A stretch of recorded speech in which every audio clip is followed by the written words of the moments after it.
টানা 4-5 ঘন্টা জার্নি করে অবশেষে মালদ্বীপে চলেই আসলাম। মালদ্বীপে আজকে আমাদের প্রথম দিন, আর প্রথম দিনে সবাই একসাথে অনেক বেশি মজা করেছি। জার্নি করে এসে অনেক বেশি ক্লান্ত ছিলাম, তো কয়েক ঘন্টা রেস্ট নিয়ে আমরা বিকেলে রেডি হয়ে পড়ি। আমরা যে হোটেলে উঠেছি সেই হোটেলের পিছনে একটা বিচ রয়েছে, সেখানেই আজকে বিকালে একটু ঘোরাঘুরি করব। মালদ্বীপে এসেছি, একটা দিনও আমরা নষ্ট করব না, পুরোটা দেশ সুন্দর করে ঘুরে ঘুরে দেখবো। এখানকার রাস্তাগুলো ছিল অনেক বেশি সুন্দর, তো হাঁটতে হাঁটতে হচ্ছে আমরা পিছনে চলে আসি, আর এখানে অনেকগুলা নারিকেল গাছ লাগানো ছিল। জায়গাটা কিন্তু আসলে অনেক বেশি সুন্দর। এখানে কয়েকটা ছবি ভিডিও তুলে তারপর আমরা সামনের দিকে এগোতে থাকি। সামনেই হচ্ছে সমুদ্র, সমুদ্রের পাশে এই সুন্দর গাছটা ছিল। এইখানে ছবি ভিডিও গুলো এত বেশি সুন্দর আসতেছিল, ব্যাকগ্রাউন্ডে মানুষ না থাকলে হয়তো আরো অনেক বেশি ভাল লাগতো। যাই হোক, এখন হাঁটতে হাঁটতে আমি হচ্ছে সমুদ্রের পাড়ে নেমে যাচ্ছি, আর এখানের পানিগুলা অনেক বেশি পরিষ্কার ছিল। আমি তো অনেক বেশি এক্সাইটেড ছিলাম, কারণ নীল পানির শহরে চলে এসেছি। এতদিন ফেসবুকে এগুলা দেখে আসতাম, আজকে নিজের চোখে সামনাসামনি এত সুন্দর ভিউ দেখতেছি। মালদ্বীপের এই লোকাল আইল্যান্ড গুলা এত বেশি সুন্দর, আর টুরিস্ট স্পট গুলা না জানি কত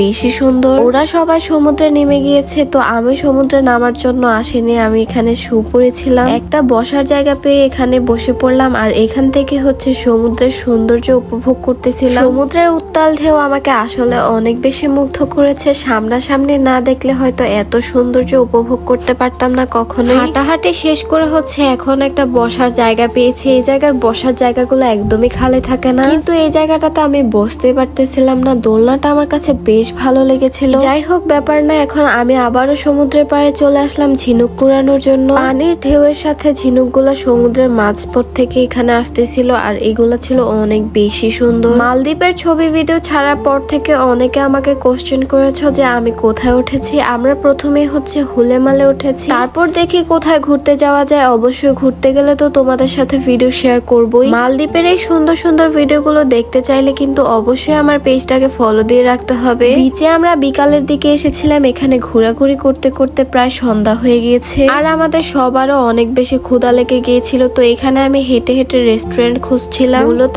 আমরা রেস্টুরেন্টে গিয়ে পার্সেল এনে তারপরে বিচের পাড়ে বসে বসে খাবার খাবো। বিচের পাড়ে বসে বসে খাবার খাওয়ার মজাই কিন্তু আলাদা। আমরা যে রেস্টুরেন্টটাতে এসেছি এটার লোকটাও কিন্তু বেশ সুন্দর ছিল। এখানে হচ্ছে আমি মেনু কার্ড দেখে আমার পছন্দ মতো খাবার অর্ডার দিয়েছিলাম, আর সবার জন্য অর্ডার করছিলাম। এখানকার ক্যাফেগুলোর খাবার অনেক বেশি এক্সপেন্সিভ ছিল। রেস্টুরেন্টের ভিতরে একটা আইসক্রিমের শপ ছিল, তো এখান থেকে হচ্ছে আমাদের পছন্দের ফ্লেভার অনুযায়ী আইসক্রিম অর্ডার করে দিই। এই রেস্টুরেন্টের মধ্যে আইসক্রিমের টেস্টটাই একটু বেশি ভালো ছিল, আর অন্যান্য খাবার যেগুলো অর্ডার করেছে সেগুলো একদমই ভালো লাগেনি। ওদের খাবারের টেস্ট আর আমাদের দেশের খাবারের টেস্ট কিন্তু একদমই ভিন্ন। যাই হোক, আজকের এই ছোট ভিডিওটি এই পর্যন্তই ছিল। তোমাদের কাছে ভালো লাগলে অবশ্যই লাইক, কমেন্ট, শেয়ার করবে, আর আমার পেজটি ফলো দিয়ে রাখবে। আল্লাহ হাফিজ।